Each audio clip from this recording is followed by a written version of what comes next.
We're gearing up for tonight. Monday Night Football, 8:15 kickoff at SoFi Stadium. We're looking forward to pregame and postgame coverage. Of course, as always, Sarah and I will probably be popping on around midnight Eastern, typically after primetime games. The Chargers, Sarah, have a similar talent on their defense. They have a lot of talent defensively. But Derwin James Jr., dare I say, has a lot of Kyle Hamilton traits. This dude is a dog. And he was asked about Lamar Jackson this week, over the weekend, and I got a good kick out of a couple different things. Okay. One, his answer. Two, the question that prompted the answer. And I have it right now for you. Derwin James, the Chargers all-pro safety. Here it is in his exchange with one of the Chargers beat community reporters. Pretty different from like Jameis or Bo Nix or any of those guys who are scrambling. I mean, Go ahead. Go ahead. come on, man. That's Lamar Jackson. He's unanimous MVP, bro. Come on. So it's like they don't run like him. I mean, they're not able to evade like him. So we got to be able to know where the receivers at all time. And like I said, get him down if he do want to take off. All right, Sarah. So the reporter asks Derwin, who's going to be assigned, no doubt, to whether it's, I don't know what his specific assignment will be, but I'm sure he will have plenty of interactions with Lamar on the field tonight. The reporter asks, how is Lamar different from Jameis Winston, Bo Nix, or any of those guys who are scrambling? Sarah, last time I checked, Jameis isn't exactly a gifted scrambler. That's not exactly his. Although he had that nice scramble into the end zone against the Steelers, which was, about 2 yards. So I appreciate that. But yeah, he's no Lamar Jackson. Derwin laughed at the question. He says, come on, man. Come on, man. That's Lamar Jackson. He's a unanimous MVP, bro. Come on. They don't run like him. How else are you supposed to answer a question like that? It may be one of the more pointless Lamar questions that I've ever heard from a beat reporter. What's that? The ESPN segment? Come on, man. That's exactly what that was. There's a part of me, actually not a part of me, the full part of me. I think the reporter knew what he was doing because he's like, all right, come on. Like he was like, just answer it. I think he knew how to get a good answer on that one. You know what I mean? Like he obviously knows that it's different, but he wanted him to give him something quote worthy, and he did. Like, well, explain the levels that are between these quarterbacks and Lamar Jackson. You know what? If that was the goal, if that was the purpose, mission accomplished. And I'll salute the reporter for that. But yes, Derwin. Did you already take it out? I was going to replay it for you because the way he was, he's like, come on, go ahead. Like he knew, Oh, you could hear. You're right. Here it is. Yeah. Pretty different from like Jameis or Bo Nix or any of those guys who are scrambling. I mean, Go ahead. Go ahead. Go ahead. come on, man. That's Lamar Jackson. He's unanimous MVP, go bro. ahead. Come on. So it's like they don't run like him. I mean, they're not able to. You don't run like him. Who does? Who does run like this guy? Should be an awesome matchup tonight. Chargers defense flies around, Sarah. This is a solid defense led by Jesse Minter. Real quick, can you just go back to that? Yeah. That Derwin James, that's looking mighty close to a horse collar tackle there. You better get off my QB. I don't want to see any horse collars back there like that. We got to keep him healthy. None of that now. Derwin's a talented guy. Get your hands around him, not around. I don't know. Is that a horse collar? That looks like one to me. It's flirting with it. I'd have to think that was from 2018 or 2019, I would think. Okay. They played the Chargers obviously twice in 2018. Did the Ravens play the Chargers in 2019? Not sure off the top of my head. But anyway, it's going to be another chapter, Ravens-Chargers. And, of course, another chapter of the Harbaugh Bowl. John trying to stay unbeaten against Jim. That'll be a major storyline going into tonight. But maybe from a Baltimore perspective, Sarah, there is no bigger storyline than the status of Roquan Smith having missed all week of practice with that hamstring that forced him out around the 10-minute mark in last weekend's fourth quarter. I guess technically 2 weekends ago now that we've moved into Monday in Pittsburgh. Roquan was a DNP, as I mentioned, all week. He's been listed as questionable. if he cannot go, there's going to be a drop-off. And you would think that it's going to be a by-committee approach based on what Zach Orr said over the weekend at his press conference. And you're looking at guys like Malik Harrison, perhaps on early downs. You're looking at Chris Board on late downs, perhaps. And, of course, you're looking at Trenton Simpson.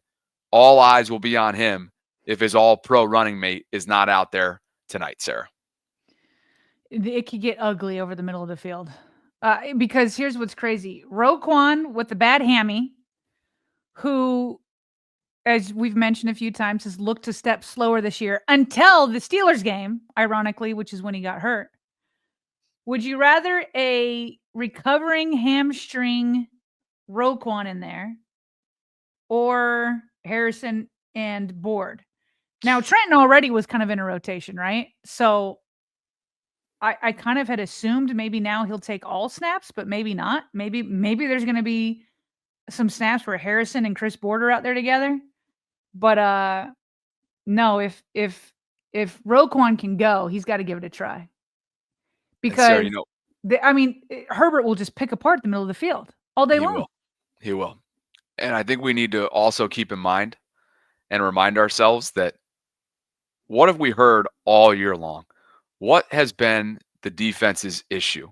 They refer to it in their press conferences as communication or lack thereof. Roquan is the king communicator as the green dot wearer. We learned last week that Kyle Hamilton not only wore it when Roquan went down, that headset device between him and the sideline, but he will be wearing that if Roquan can't go tonight. I'm not saying that Kyle is not capable of doing so. Kyle's capable of doing anything on a football field. But will communication be an issue, being that it's typically a role that Roquan plays in the middle part of that field? Something to watch tonight. Well, the other things to watch, so out of nowhere, Tyler Linderbaum had kind of shown up on this. He was fine on Thursday. Then all of a sudden did not practice with the back on Friday, was limited on Saturday. My guess is he'll be good to go if he was limited on Saturday, which is their typical Friday practice. Yeah. But interesting that popped up. Here's the other thing, Bobby. If Roquan can't go, Travis Jones has got to be in there.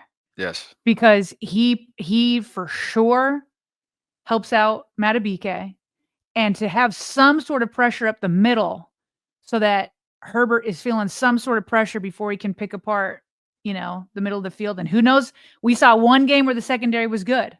One game.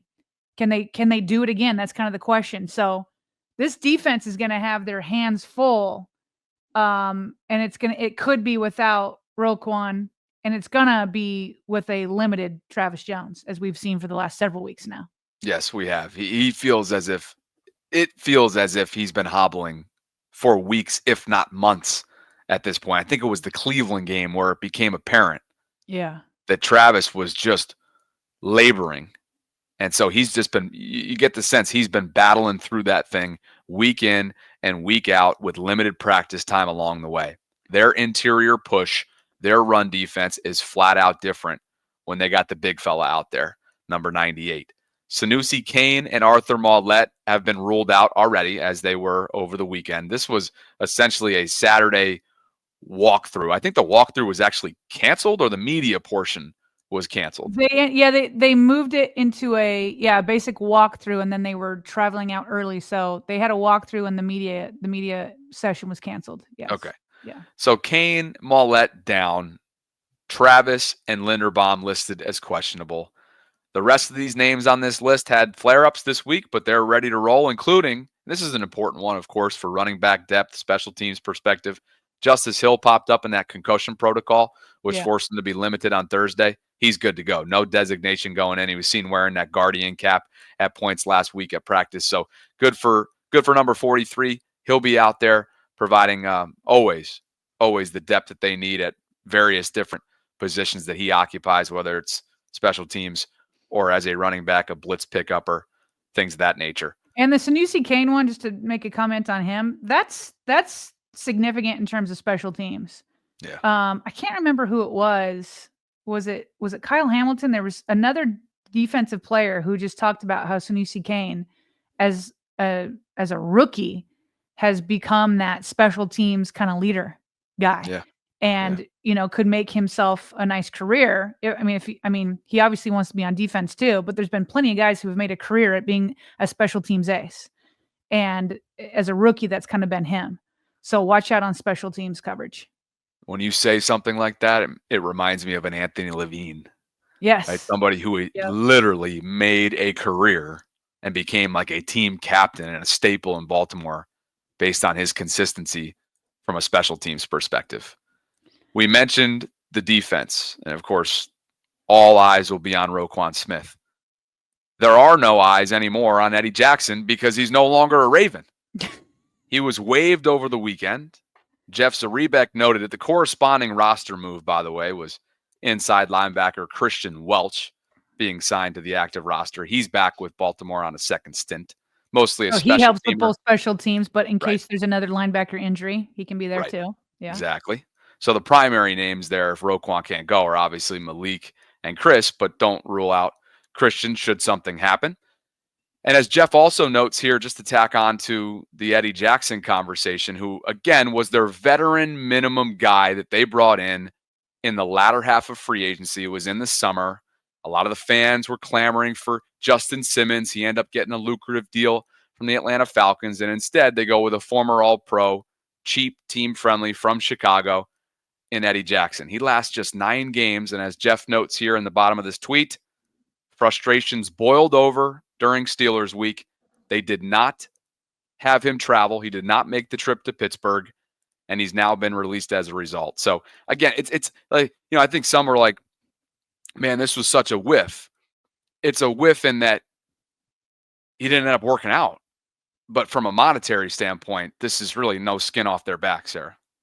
Oh yeah, from a monetary standpoint, it's no big deal. But within the context of how bad the secondary has been, as this guy was supposed to be, your kind of primary backup, that was a whiff. But luckily they're finding success elsewhere with Ardarius Washington, and again, like when they talk about frustrations, I'm sure Eddie's frustrated that.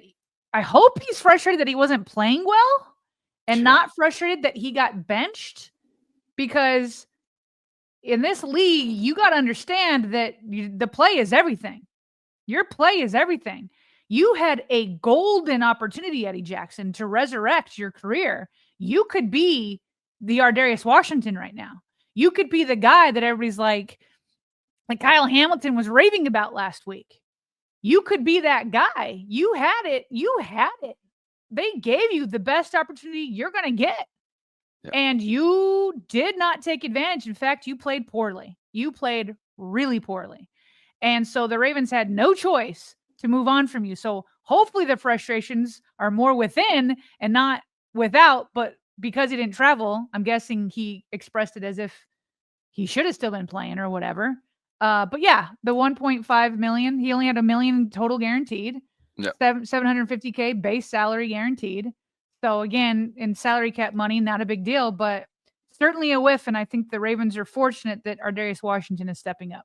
Yeah, and they better hope that continues with that deep safety pairing that they now have moving forward with Kyle and Ardarius. And remember, just to kind of jog folks' memories, just because there's been so much that's happened over the last month or so, things really started to unravel for Eddie week 8 in Cleveland. We all remember how that game ended with Jameis Winston and the Browns handing the Ravens an upset loss 29-24. And everybody wants to talk about the Kyle Hamilton gaffe there at the end, and deservedly so. He's going to make that play 99 times out of 100 when with Jameis literally giving him a gift. They would have never been in that position, Sarah, had Eddie not dropped a couple picks of his own, and that was just one of the many things that went awry for number 39 that day. He'd been a healthy scratch ever since, and remember, the message had been sent, so to speak, by the Ravens, benching Marcus Williams. He was seen on the sideline. They thrust Eddie into that opportunity to start, and the message went unanswered. And so anyway, that's where we stand. That's where it kind of started to really become a conversation, and now a month later, he's on the street. Bobby, chat is remembering the passionate debate you and I had over Eddie Jackson. And you were curious of if you didn't travel because there might have been some drama behind the scenes. And chat saying you were right. And I think you were. It sounds like there was something going on behind the scenes. And at the same time, I stand by what I said then. I do not care. And here's why I do not care. Because play comes before everything else. It's number one, how you play. So if he didn't travel and he was sour about it, I do not care. And why do I not care? Because I don't think that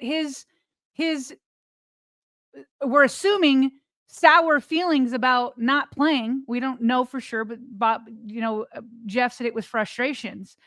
Like, there's no way that was masticizing throughout the locker room. Everybody saw what was going on. You didn't play well. And if he happened to voice those frustrations, well, that's why you're gone. You can't do both, where you don't play well and you start voicing frustrations. So, like, to me, I still feel like it doesn't matter. It doesn't matter. Now, if there were frustrations with a star, like if it were even Marcus Williams, who isn't playing well, but because he's been paid so much, then those frustrations and that voicing and all that might mean a bigger deal. But it just doesn't mean much with a guy who was already low on the depth chart, had one opportunity, blew it, and then went back to the depth chart. Like, I just don't think it matters within the context of the locker room, personally. I appreciate the chat. Having a good memory of a good little spirited debate that you and I had within the last week or so, but I don't think there's any need for a victory lap. I didn't have any conversations internally. I felt like I was reading the tea leaves. I felt like the writing was on the wall there a little bit. And I also see where you're coming from, and that he is at this point, and really has been since the moment he got to Baltimore, been a non-factor for their defense. And it really was a failure of trying to replace Geno Stone. That was what the whiff was. This was a replacement for Geno, who got the bag given to him by Cincinnati. That was what the whiff was. So I don't think Geno Stone's too happy either. Probably not. The Bengals have vastly underperformed, particularly defensively, given how Joe Burrow is essentially an MVP candidate with the numbers he's putting up, but he's on a losing team, at least as of within 12 weeks in. So good stuff. Eddie Jackson's no longer a Raven. I look forward to never revisiting this conversation again unless something happens. Who knows?